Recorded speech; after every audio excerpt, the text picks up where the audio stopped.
Sir Syed Ahmad खां जो थे, उनकी पुस्तक an essay on the cause of the Indian world जो 1860 में प्रकाशित हुई, उनमें उन्होंने जो 1857 की क्रांति था इसको सैनिक विद्रोह, आप में से भी कुछ लोग इसे विद्रोह कहेंगे, कुछ लोग राष्ट्रीय विद्रोह कहेंगे, कुछ स्वतंत्रता आंदोलन के लिए बड़ा पहला कदम कहेंगे, सब लोग अलग अलग बातें कहेंगे।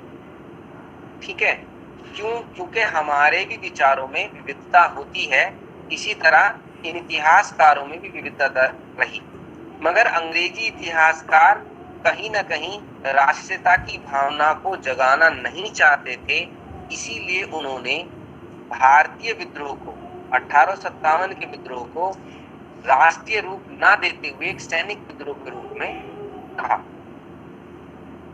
उसके बाद हाँ, उस पर तर्क दिए जाते हैं कि सैनिक विद्रोह था या नहीं था, तो उस पर तर्क होता है कि अधिकांश स्थानों पर जनता ने भी इसमें भाग लिया। अब जनता अगर भाग ले रही है तो सैनिक विद्रोह तो नहीं कहा जाएगा, क्योंकि अगर सैनिक विद्रोह होता तो केवल सैनिक ही विद्रोह करते, इसमें जनता भी इसमें शामिल हो गई। तो उसके बाद एक थे L.E.R. Ridge, L.E.R. रिज, जिन्होंने कहा ये चीजें बहुत इंपॉर्टेंट है, ये तुम्हारे आगे सिलेबस के लिए भी, जब तुम टेट का पेपर दोगे उसके लिए भी बहुत इंपॉर्टेंट है 1857। तो 1857 में रिज ने कहा धर्मांधों का ईसाइयों के विरुद्ध युद्ध था।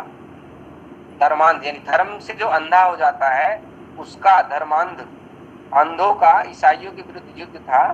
इस मत से सहमत होना बहुत कठिन है, मगर ऐसी बातें भी रखी गई।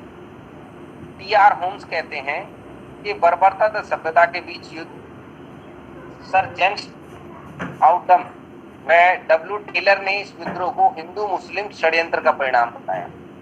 अब देखो, जो इतिहासकार थे उन्होंने इसे हिंदू मुस्लिम षड्यंत्र, ये आप देखोगे कि जितने भी अंग्रेजी इतिहासकार थे किसी ने भी इसे राष्ट्रीयता की भावना से नहीं जोड़ा, कहीं भी इसे ये नहीं कहा कि ये कहीं ना कहीं राष्ट्रीय रूप में आंदोलन था, एक देश का, एक देश के लिए और अपने देश को आजाद करने के लिए आंदोलन था। ऐसी बात अंग्रेजी जो इतिहासकार थे, जो अंग्रेजी इतिहासकार थे, उन्होंने किसी ने नहीं।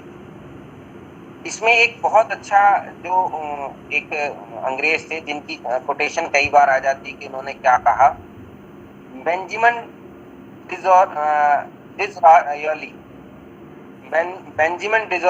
डिज़रायली जो रूढ़िवादी दल के नेता थे, 27 जुलाई 1857 को हाउस ऑफ कॉमन्स में बोलते हुए सरकार के इस मत का खंडन किया और कहा कि यह आंदोलन एक राष्ट्रीय विद्रोह था, ना कि सिपाही विद्रोह। ये कहा, ये थे जो इंग्लैंड में थे और इंग्लैंड में उन्होंने इस बात को रखा कि एक राष्ट्रीय विद्रोह था, ना कि सिपाही विद्रोह। भारतीय इतिहासकार अशोक मेहता ने अपनी पुस्तक द ग्रेट रिबेलियन में इसे राष्ट्रीय विद्रोह, राष्ट्रीय विद्रोह क्यों कहा, या राष्ट्रीय विद्रोह के पीछे तर्क क्या थे? तो तर्क थे केवल 1857 की क्रांति में हम जो देखते हैं केवल सैनिक नहीं देखते, आम जनता भी थी। आम जनता कैसे थी? कमल और रोटी का निशान पूरे देश में फैलाया गया और बताया गया कि भाई आंदोलन करना है। गांव गांव कमल और रोटी की बात कही गई है ना, गांव किसानों के अंदर रोटी पहुंचाई गई, बड़े नेताओं के अंदर कमल के निशान को आगे बढ़ाया गया। तो कहीं ना कहीं सैनिक तक ही सीमित नहीं था, आम जनता भी इससे जुड़ी थी, इसलिए इसे राष्ट्रीय विद्रोह कह सकते हैं। अब वीडी सावरकर ने 1909 में अपनी लिखी पुस्तक the Indian war of independence 1857 में इसे सुनियोजित स्वतंत्रता संग्राम की संज्ञा।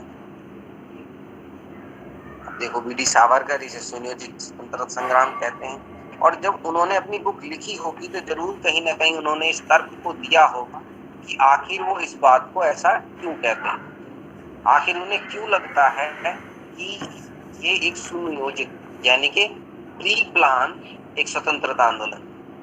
भारत की स्वतंत्रता प्राप्ति के बाद कई भारतीय इतिहासकारों ने इसकी प्रकृति की चर्चा की।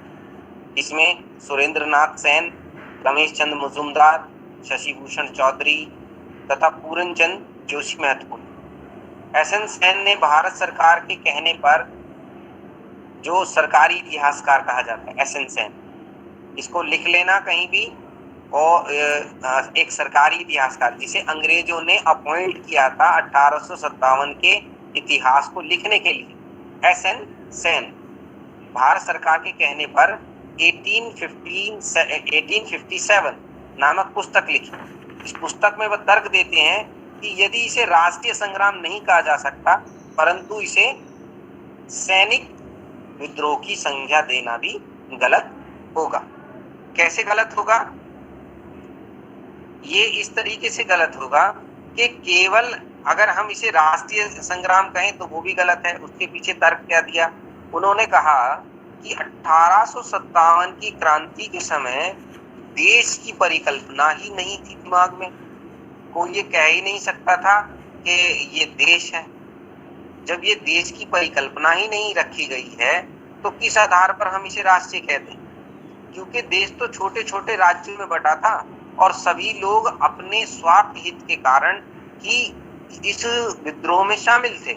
किसी की पेंशन रोक दी गई थी, किसी के पुत्र को अधिकार नहीं दिया जा रहा था, दत्तक पुत्र को, कोई अपने राज्य में अन्य अधिकारों के लिए लड़ रहा था, कोई कुछ कह रहा था, मगर कहीं पर भी हमें एकजुट एक राष्ट्रीय भावना को कहीं देखने को नहीं मिलता। मगर हम इसे सैनिक विद्रोह भी नहीं कह सकते। क्यों? क्योंकि इसमें केवल सैनिक ही इन्वॉल्व नहीं थे, आम जनता का भी प्रतिभाग इसमें था। इसलिए हम इसे 1857 की क्रांति को ना तो राष्ट्रीय संग्राम कह सकते हैं, ना सैनिक विद्रोह कह सकते हैं,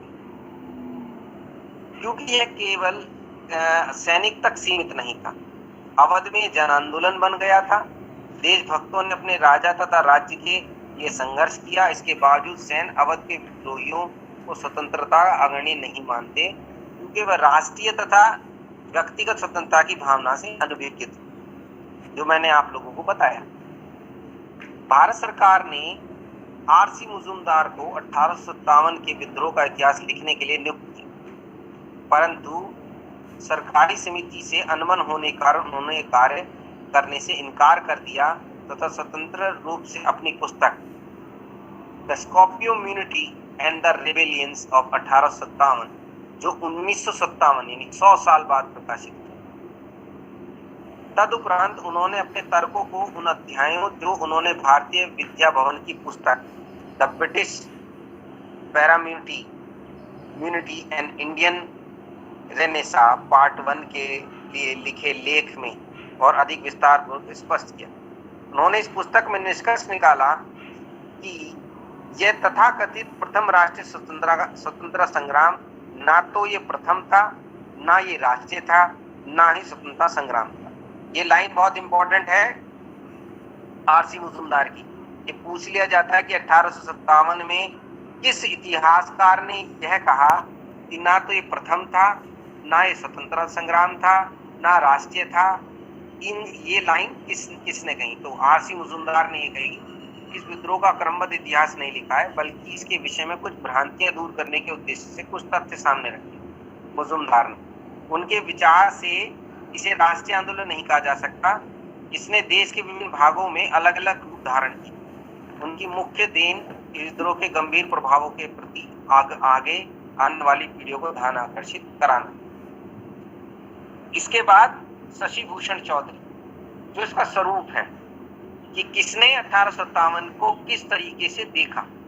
उसके बाद शशि भूषण चौधरी, जो 1957 ईस्वी में प्रकाशित अपनी पुस्तक civil rebellion in Indian mutiny 1857-1859 में 1857-58 की घटना को सैनिक व असैनिक विद्रोह का सम्मिश्रण के रूप में देखते। वो क्या करते हैं? इसको सैनिक और असैनिक सम्मिश्रण यानी कि मिक्स के रूप में देखते हैं। उनका कहना है कि विद्रोह के पहले के कृषक विद्रोह से संबंध देखा जा सकता है। उन्होंने इसको ध्यान आकर्षित कराया